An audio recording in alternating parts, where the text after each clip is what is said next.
नमस्कार मंडळी, मी मेघा आपल्या चॅनलमध्ये तुमचं सर्वांचं मनापासून स्वागत करते। आज मी हळदी कुंकूसाठी एक मस्तसा बेत बनवला होता। त्याच्यासाठी मी एका कढईमध्ये 2 चमचे तूप घेतलं। त्या सर्वांना हा डिश खाऊन खूप मस्त वाटलं होतं। त्यानंतर इथं मी एक 6 ते 7 काजू घेतले होते, ते बारीक चिरून घेतले। त्यानंतर 8-9 बदाम घेतले, तेही कट करून घेतले होते। तर हे 1 मिनिटभर आपल्याला परतवून घ्यायचं आहे। तर जास्त आपल्याला गोल्डन होईपर्यंत परतवायचं नाही आहे, थोडंसं हलकंसं परतवायचं। त्यानंतर मी 1 वाटी शेवया घेतलेल्या आहेत। तर ह्या शेवया रोस्टेडच आहेत, त्यामुळे मी खूप जास्त वेळ ह्याला भाजणार नाही आहे। तर एक अर्धा मिनिट आपण ह्याला परतवून घ्यायचं आहे। त्यानंतर मी इथं थोडेसे मनुके घेतलेले आहेत, तर तेही घालते आणि त्यालाही थोडंसं परतवून घेते।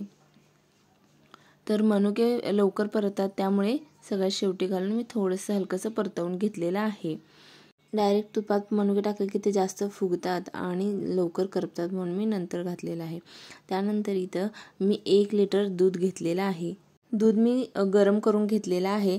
तर आपण सेवयामध्ये गरम पाणी घालतो तसं दूध आपण गरम करूनच घालायचं आहे, नाहीतर सेवया आपल्या चांगल्या बनत नाहीत।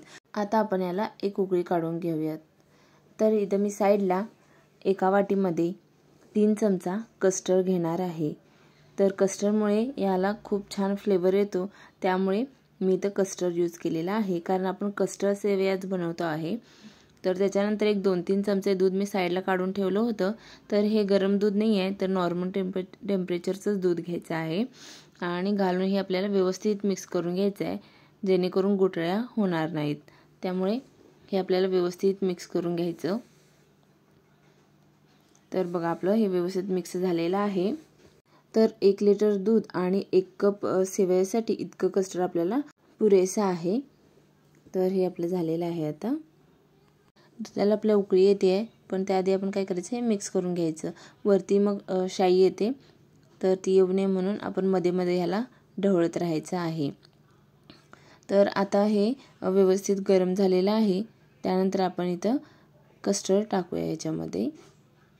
तर कस्टर्ड सर्व बाजूने व्यवस्थित आपण पसरवून टाकायचं आणि त्यानंतर लगेच आपल्याला हे मिक्स करून घ्यायचं आहे, जेणेकरून गुठळ्या वगैरे होणार नाहीत।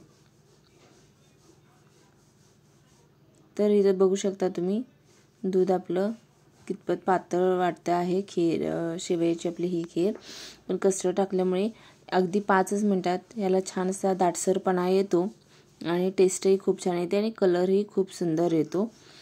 तर मी हे आता 2 मिनिटं झाकून वाफवणार आहे, कारण जेणेकरून आपलं दूधही फारसं आटणार नाही आणि शेवयाही व्यवस्थित शिजतील।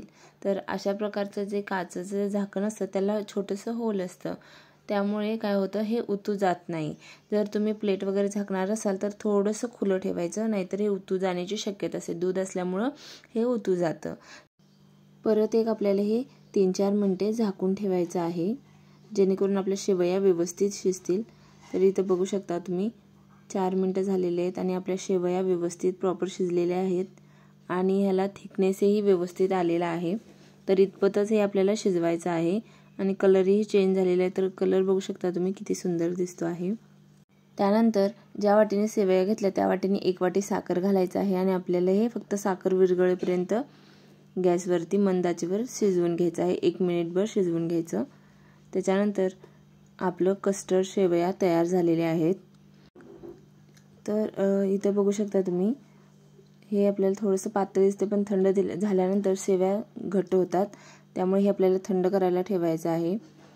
तर आपण वरतीच याला एक अर्धा तास ठेवायचं, त्यानंतर फ्रीजरमध्ये थंड करून घ्यायचं। त्याच्यानंतर मी इथं सर्व करते आहे, त्याच्यासाठी मी सब्जा 2 चमचे घातलेले आहेत।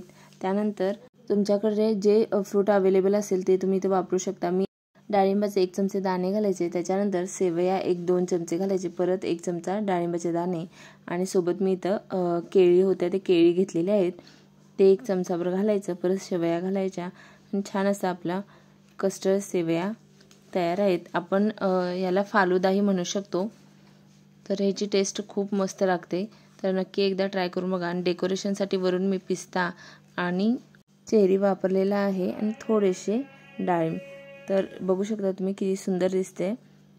आणि खायलाही खूप टेस्टी लागतं आणि युनिक रेसिपी ही वाटते आणि पटकनही तयार होते. खूप जास्त मेहनत घ्यायची आपल्याला गरज नाही आहे. तर तुम्हीही नक्की ट्राय करून बघा आणि रेसिपी कशी वाटली कमेंट करून सांगायला विसरू नका. रेसिपी आवडली असेल तर लाईक करा आणि चॅनलला सबस्क्राईब करा.